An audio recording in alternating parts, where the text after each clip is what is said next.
Good morning friends. आजिर video रे आमे पढ़िबा vacancy in the office of the president.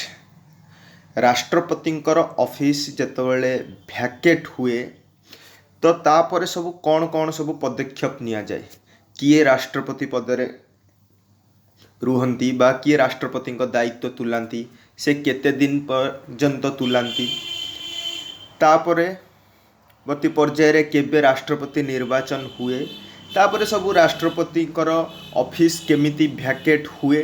तो ये सब विभिन्न जो सब विषय अच्छी आजिर वीडियो रे आमे ताकू सब गोटी गोटी की तन्न तन्न की आलोचना करिबा।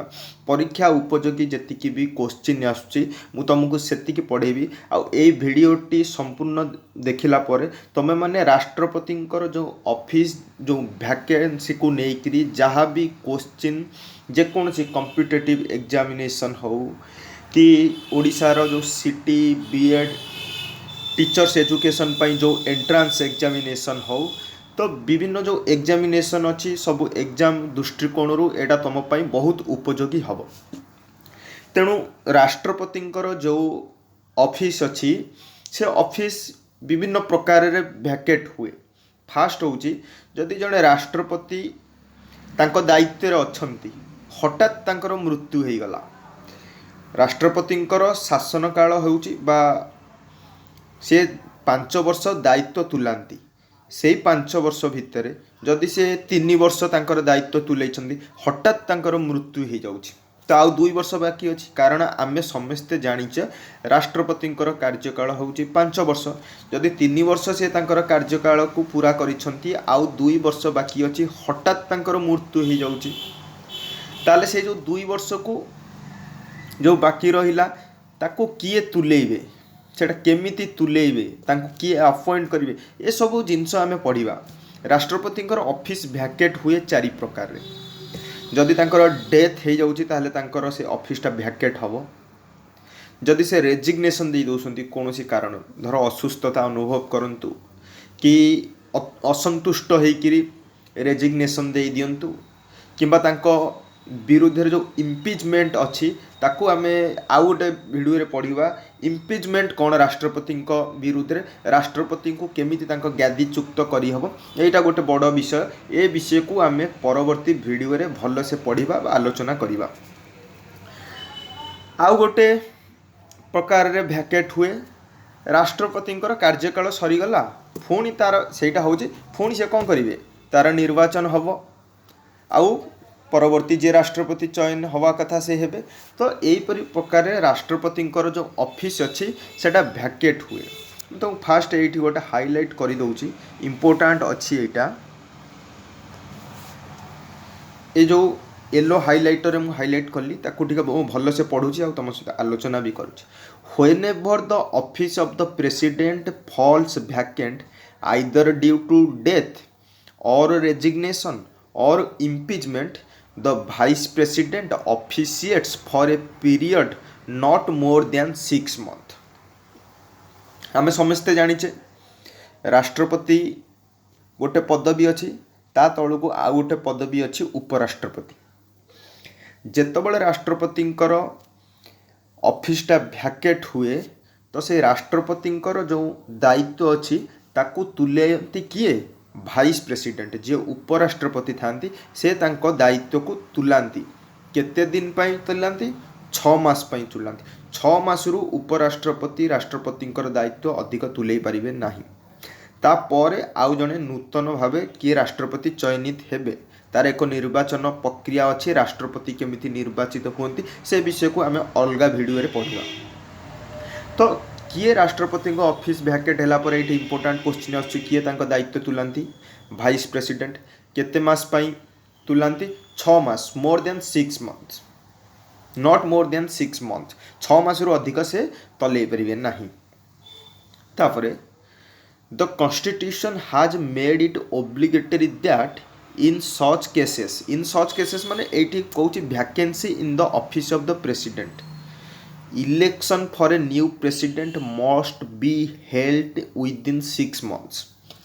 एठी से कहूची राष्ट्रपतिंकर ऑफिस वैकेट हैला परे विदिन 6 मंथ भितर कौन हम ନିର୍ବାଚନ ହବ, ରାଷ୍ଟ୍ରପତି ନୂତନ ରାଷ୍ଟ୍ରପତିଙ୍କୁ ଚୟନ କରାଯିବ। ତାପରେ the newly elected president then holds office for his full term of 5 years। এইটা ইম্পর্টাଣ୍ଟ, ମୁଁ ତୁମକୁ ଏଇଠି ବୁଝେଇ ଦେଉଛି। ଏଇ ଯେଉଁ ବାକ୍ୟଟା, ଧର ମୁଁ କହୁଥିଲି ଜଣେ 3 ବର୍ଷ ତାଙ୍କ ଦାୟିତ୍ୱକୁ ନିର୍ବାହନ କରିଛନ୍ତି, ଆଉ 2 ବର୍ଷ ବାକି ଅଛି ତାଙ୍କର କାର୍ଯ୍ୟକାଳ। ହଠାତ୍ ମରିଗଲା ପରେ ମୁଁ ତୁମକୁ ପୂର୍ବରୁ ପଢ଼େଇଛି, ଯିଏ ଉପରାଷ୍ଟ୍ରପତି ଥିବେ ବା ଭାଇସ୍ ପ୍ରେସିଡେଣ୍ଟ ଯିଏ ଥିବେ, ସେ 6 ମାସ ପାଇଁ ତାଙ୍କର ଦାୟିତ୍ୱକୁ ତୁଲେଇବେ। 6 ମାସ ଭିତରେ ତାଙ୍କର ରାଷ୍ଟ୍ରପତିଙ୍କର ନୂତନ ନିର୍ବାଚନ ହେବ, ନୂତନ ଭାବେ ରାଷ୍ଟ୍ରପତି ଦାୟିତ୍ୱ ଗ୍ରହଣ କରିବେ। ଆମେ ପଢ଼ିଲେ 3 ବର୍ଷରେ ମରିଯାଉଛନ୍ତି, ଆଉ ତାଙ୍କର ବାକି ଅଛି 2 ବର୍ଷ। ଉପରାଷ୍ଟ୍ରପତି 6 ମାସ ତୁଲେଇ ଦେଲେ, ତାହେଲେ ଆଉ 1.5 ବର୍ଷ ରହିଲା ବାକି। ତା ବୋଲେ କ'ଣ, ଯିଏ ନୂଆ ରାଷ୍ଟ୍ରପତି ହେଇଥିବେ ସିଏ 1.5 ବର୍ଷ ଦାୟିତ୍ୱ ତୁଲେଇବେ ନା, ଯିଏ ନୂଆ ରାଷ୍ଟ୍ରପତି ଚୟନ ହେବେ ସେଉଠୁ ତାଙ୍କ ଚୟନ ଦିନଠାରୁ ସେ ପୁଣି 5 ବର୍ଷ, ତାଙ୍କର ଯିଏ ନୂଆ ହେଲେ ସେ 5 ବର୍ଷ ପାଇଁ। ତା ମାନେ ନୁହଁ ଯେ ଆଉ ଯେଉଁ 1.5 ବର୍ଷ ବାକି ଅଛି ସେ 1.5 ବର୍ଷ କେବଳ ତାଙ୍କର କାର୍ଯ୍ୟକାଳରେ ପୂରଣ ହେଇଯିବ 1.5 ବର୍ଷରେ, ସେଇଟା ହେବନି। ସେ ପୁଣି 5 ବର୍ଷ, ଯେଉଁ ଦିନଠାରୁ ସେ ଅଫିସିଏଟ୍ ହେବେ ରାଷ୍ଟ୍ରପତି, ତ ସେଇ ଦିନଠାରୁ ତାର ଆଗାମୀ 5 ବର୍ଷ ପର୍ଯ୍ୟନ୍ତ ସେ ନୂତନ ଭାବେ ରାଷ୍ଟ୍ରପତି ଦାୟିତ୍ୱ ତୁଲେଇବେ। ଏମିତି କ'ଣ ହେଇଥିଲା? 10 when President Fakhruddin Ali Ahmad died in 1977। ଆମର ସେତେବେଳର ରାଷ୍ଟ୍ରପତି ଥିଲେ ଫଖରୁଦ୍ଦିନ ଅଲି ଅହମ୍ମଦ। ସେ 1977 ମସିହାରେ ତାଙ୍କର ଦେହାନ୍ତ ହେଇଗଲା।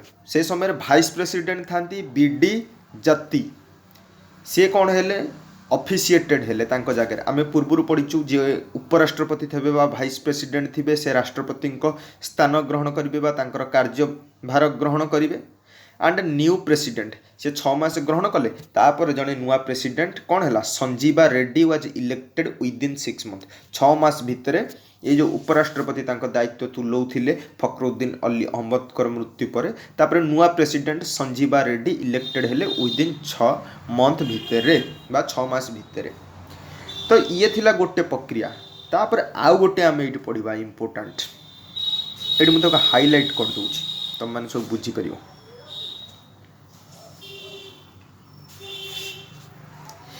In case the president's office falls vacant, जदि कौन कारणरू प्रेसिडेंट ऑफिस भैकेट हुए बा कई प्रेसिडेंट न रुहंती and the vice president is not available, धर राष्ट्रपति अच्छी वाइस प्रेसिडेंट कहीं भी नहांती, ताले आमे तो पूर्वर पढ़ीचे राष्ट्रपति जदि न रुहंती ताकर ऑफिस जदि कौन कारण भैकेट हुए ताले भाइस प्रेसिडेंट तांको दायित्व तुलेबे 6 मास पर्यंत, तापर 6 मास पर पुणी नूतन भाव में निर्वाचन hub.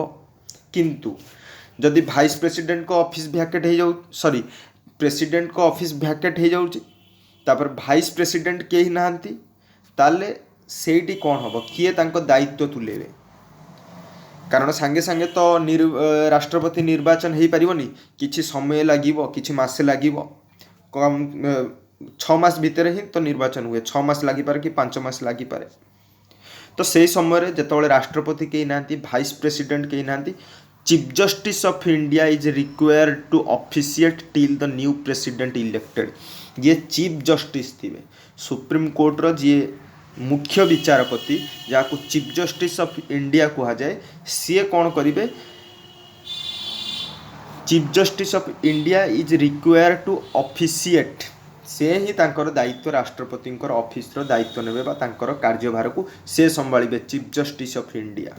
This provision was made in 1969 by the parliament to enable chief justice Hidayatullah to officiate when president Zakir Hussain had died and vice president V V Giri resigned.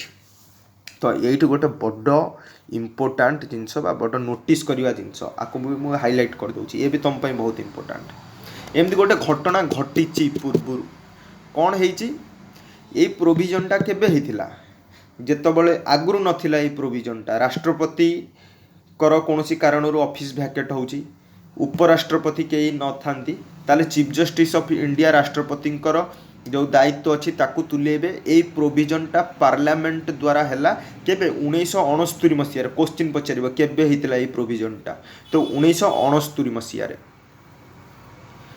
कौन पाई होइतिला? एमती गोटे घटना घटी से एग्जाम्पलटा आमको बुझापी पड़ो जितेबाला प्रेसिडेंट जाकिर हुसैन थिले से समय से कौन है तांकर देहांत हो गला जाकिर हुसैन समय से जो प्रेसिडेंट था से समय भाइस प्रेसिडेंट था वीवी गिरी जे परवर्ती पर्यायर मध्य राष्ट्रपति होते सी जो राजनीतिक जो माहौल थिला से समय इंदिरा गांधी सरकार विरुद्ध रे से असंतुष्ट होकर वीवी गिरी कौन करते ना उपराष्ट्र पदवी रिजाइन दे देथिले। वीवी गिरी को आम समस्ते जानीच जो प्रेसिडेंट मरी जाइछंती भाइस प्रेसिडेंट को ऑफिस भी भैकेट हो जाउची से रिजाइन दे दउछंती से समय जो हिदायतुल्लाह जी चीफ जस्टिस ऑफ इंडिया थिले से कौन करथिले राष्ट्रपति दायित्व को तुले थिले। एटा होची इंपोर्टेंट जिनस आपको समस्त मन रखिबो if president is temporarily unable to discharge his duties due to illness और otherwise the vice president may discharge the functions of the president without officiating as the president। ये आउ गोटे भी इंपोर्टेंट आपको तुमको मन रखा पड़ो राष्ट्रपति अच्छी से पदरू रिजाइन दे नाहांती से पदवी रे पूरापूरी से समय कौन होची ना से कार्यभार संभाली पारना कौन सी कारण माने से इलनेस से असुस्थ अच्छा से हॉस्पिटलाइज्ड होती बा से घरे असुस्थता कारण विश्राम नौकरी से ऑफिस को आसी जो कार्य अच्छी से तुले पारना से समय उपराष्ट्रपति जी से दायित्व तुलेबे किंतु राष्ट्रपति जी थे से असुस्थ होता पछे से ऑफिस रे कार्यन्यस्त बा से राष्ट्रपति पदवी से सेमती थाइकरी भी उपराष्ट्रपति कार्य को तुले पारे। तो ये थिला राष्ट्रपति ऑफिस रे जो वैकेंसी को लेकर किसी इंपोर्टेंट क्वेश्चन इंपोर्टेंट पॉइंट मु तुम मान सहित आज आपको आलोचना कली आपको तुम मैंने भल से देखूँ 2 थर 3 थर देखी दिंतु आपको नोट बनातु आपको एतिक ही पढ़ु आ बेसी पढ़ा दरकार नहीं। राष्ट्रपति ऑफिस को जो वैकेंसी को लेकर जी क्वेश्चन आसे यही वीडियो ही आसो आउ वीडियोटी को तुम सांग मान सहित निश्चित शेयर करूँ जो मैंने कि कॉम्पिटिटिव एग्जाम प्रिपेयर होती आदि चैनल टीर वीडियोटी मत आपण मानक भल लगुच तेज चैनल को सब्सक्राइब करूँ वीडियोटी को लाइक करूँ आउ जदि तुम मान मन किसी क्वेश्चन अच्छी किसी क्वेरीज अच्छी तेज कमेंट माध्यम पचारतु मु तुम मानक निश्चित आंसर देवी। बहुत बहुत धन्यवाद।